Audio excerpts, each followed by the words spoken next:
আজকের এই ভিডিওটা যে সকল প্রবাসীর টাইমলাইনে গিয়েছে, ইমানি দায়িত্ব হিসাবে একজন প্রবাসীর পাশে দাঁড়ানো হিসাবে আজকে ইরানের সাপোর্ট করা দরকার নেই, শিয়া সুন্নি ভেজাল আমি বাদে দিলাম। দেখেন, আমরা যে ভিডিও বানাচ্ছি, কথা বলছি, চ্যানেল উড়ে যাচ্ছে, পেজ উড়ে যাচ্ছে, তা তো এতটা মন খারাপ হয় নাই যতটা আজকে দেখলাম আমার ভাই, না আমরা এক মায়ের গর্ভের না, কিন্তু একজন প্রবাসী মানে আমার ভাই, আপনারও ভাই, শুধুমাত্র ইরানের পক্ষে একটা পোস্ট করছে। বাহরাইনের মতন একটা মুসলিম দেশে আমার সেই ভাইকে গ্রেপ্তার করা হয়েছে। আমাদের এই ভিডিওটার অনেক পাওয়ার আছে, আমাদের এই ভিডিওটা সর্বোচ্চ শেয়ার করবেন। এমনকি বাহরাইনে কর্মরত বাংলাদেশ দূতাবাসের যিনি সম্মানিত অ্যাম্বাসেডর আছেন এবং সেখানে যারা কর্মচারী কর্মকর্তা আছেন, তাদের দৃষ্টিতে আমরা আমাদের এই ভিডিওটা নিতে চাই।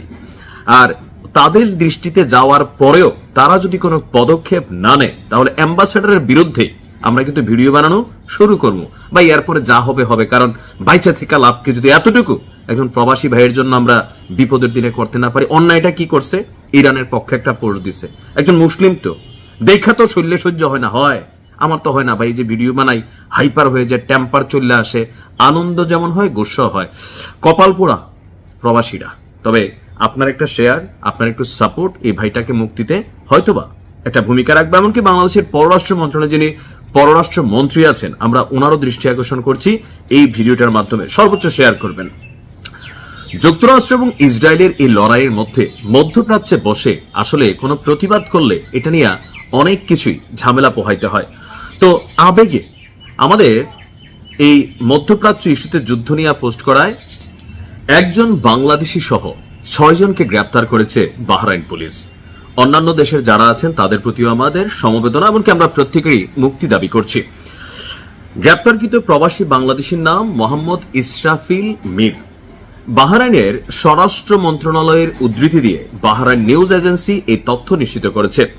বাহরাইনের general director of country corruption, economic and electronic সিকিউরিটির অধীনে, অর্থাৎ বাংলাদেশে যেই ডিজিটাল অ্যাক্ট ছিল, কালো আইন ছিল, ঠিক ওই রকমেরই আইন আছে। তো সেই আইনের অধীনে অ্যান্টি সাইবার ক্রাইম ডিরেক্টরেট এই অভিযান পরিচালনা করেছে। তাদের বিরুদ্ধে অভিযোগ, তারা ইরানের যেই অ্যাকশনগুলা, যেগুলো আমরা ফতেহ অথবা আমরা বিজয় হিসাবে মনে করছি, সেই ধরনের ভিডিও তারা শেয়ার করেছেন। এবং নানান পরিস্থিতি নিয়ে, কারণ বাহরাইনকে যে ঠাপাচ্ছে ইরান বিভিন্ন জায়গায়, মাইর খাইবা, আওয়াজ করবা না, বিদেশি চাইয়ে থাকবা, তোমরা কোনো প্রতিবাদ করবা না। এখন অনেক বাংলাদেশিরা কিন্তু ভিডিও করে করে ছাইরা দিচ্ছে, এমনকি ইন্টারন্যাশনাল মিডিয়া সেই ভিডিওগুলোকে পিক করে তারা ফিচার ভিডিও বানাই বসতেছে। তো পরবর্তী সময় দেখা যাচ্ছে যে বাহরাইনের জনগণ এই কাজগুলা করছে না, কারণ এরা জন্মগতভাবে মুরগা হিসাবে জন্ম নেয়, আর বাঙালি তো বীরের জাতি, এটা তো আর বলার অপেক্ষা রাখে না। তো ওইখানে গিয়েও বীরত্বটা প্রকাশ করে, কিন্তু আসলে বীরত্বটা তাদের জন্য এখন অভিশাপ হয়ে দাঁড়িয়েছে। বাহরাইনের নিউজ এজেন্সি বলছে যে 6 জন এশীয় নাগরিক আপনার এই ধরনের ভিডিও আপনার প্রচার করেছে। এতে কি হয়েছে? এতে এটা হয়েছে যে জনগণের মধ্যে একটা ন্যারেটিভ তৈরির চেষ্টা চালাচ্ছে, আরে বেটা মুরগার জাত। হ্যাঁ, এই যে দেখেন, আমার যারা বলেন যে ভাই বাহরাইনের প্রবাসীদের প্রতি কি আপনার মায়া হয় না, আপনাদের প্রতি আমার সর্বোচ্চ ভালোবাসা। যে একজন বাংলাদেশি গ্রেপ্তার হয়েছে তার জন্যই তো কথা বলতেছি, কিন্তু বাক স্বাধীনতা আদৌ কি আছে আরবদের দেশে? আমরা যতই পশ্চিমাদের গাইলে, আমি নিজে থেকেই মুসলিম দেশে ভাই এত বড় দাড়ি রাখেন, কোনো সমস্যা নাই, বড় বড় নিকাব করেন, হিন্দু হন, খ্রিস্টান হন, মুসলিম হন, কোনো সমস্যা নাই, কিন্তু আমাদের আরব রাষ্ট্রগুলোতে পশ্চিমাদেরকে আব্বা মনে করে আব্বার বিরুদ্ধে কোনো কথা বললে এখানে অ্যাকশনে চলে যায়, এখানে কোনো কিছু বলা যায় না, রাষ্ট্রীয়ভাবে সবকিছু প্রহিবিটেড অর্থাৎ নিষিদ্ধ কার্যক্রম ঘোষণা করা হয়। দেশটির স্বরাষ্ট্র মন্ত্রণালয় বলছে তাদের বিরুদ্ধে প্রয়োজনীয় আইনি ব্যবস্থা গ্রহণ করা হয়েছে এবং তাদেরকে আরো কঠিন শাস্তির মুখোমুখি করা হবে। দেশটিতে বসবাসরত প্রবাসীদেরকে দৃষ্টান্তমূলক শিক্ষা দিতে নাকি এই ব্যবস্থা নিছে। পারবা, তোমরা পারবা, কারণ তোমাদের কাছে পাওয়ার আছে। আমরা গরিব মিসকিন, কারণ আমরা দুর্নীতিযুক্ত একটা দেশ, আমাদের নেতারা পয়সা টয়সা খাইয়া বিদেশে বাড়ি গাড়ি করে, তো তোমাদের দেশে কামলা দিতে যাই ভাই, মন যা চায় তোমরা তাই করতে পারবা। কিন্তু এটা মনে রাখো যে এই খেলা এখানেই শেষ হবে না।